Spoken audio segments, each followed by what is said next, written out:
Fee reimbursement పథకం ప్రభుత్వ సంక్షేమ పథకమా లేక ప్రైవేట్ ఫైనాన్స్ పథకమా అని తెలంగాణ విద్యార్థి జేఏసీ చైర్మన్ వేముల రామకృష్ణ రాష్ట్ర ప్రభుత్వాన్ని ప్రశ్నించారు. ఫీజు రీయింబర్స్మెంట్, స్కాలర్షిప్ల బకాయిలను తక్షణమే విడుదల చేయాలని డిమాండ్ చేస్తూ హిమాయత్ నగర్ వై జంక్షన్ వద్ద తెలంగాణ విద్యార్థి జేఏసీ ఆధ్వర్యంలో మంత్రి శ్రీనివాస్ గౌడ్ ఆందోళన నిర్వహించారు. బకాయిల చెల్లింపులో ప్రభుత్వం జీవోలు, కమిటీల పేరుతో కాలయాపన చేస్తోందని విమర్శించారు. సుమారు 14 లక్షల మంది విద్యార్థుల భవిష్యత్తు ప్రశ్నార్థకంగా మారిందని ఆవేదన వ్యక్తం చేశారు.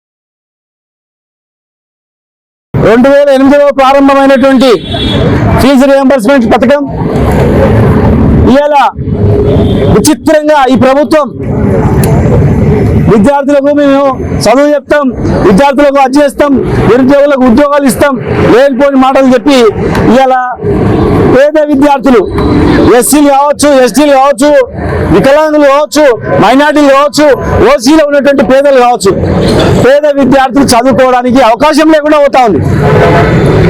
దేశంలో ఎక్కడైనటువంటి వింత జీవోలు వచ్చినాయి. జనరల్ గా ఎవరే కానీ కాలేజీలో అడ్మిషన్ తీసుకుంటే కాలేజ్ యాజమాన్యం చదివించాలా, ఫీజు రియంబర్స్మెంట్ కాలేజ్ యాజమాన్యం చెల్లించాలా.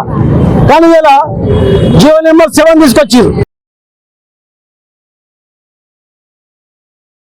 ఈరోజు శ్రీనగర్ నేతృత్వంలో ఈరోజు పెండింగ్ లో ఫీజుల బకాయిలు చెల్లించాలని పెద్ద ఎత్తున ఆందోళన చేపట్టడం జరిగింది.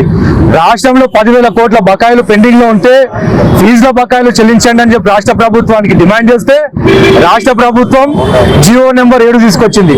జియో నెంబర్ ఇవి అవకతవకలు ఉన్నాయి, ఈ జియో 7 వల్ల విద్యార్థులకు అన్యాయం జరుగుతుందని చెప్పి పలు మార్లు అనేకమైన పోరాటాలు చేస్తే జియో నెంబర్ ఉపసంహరించుకొని మళ్ళీ ఇప్పుడు జియో నెంబర్ 8, 9 తీసుకొచ్చింది.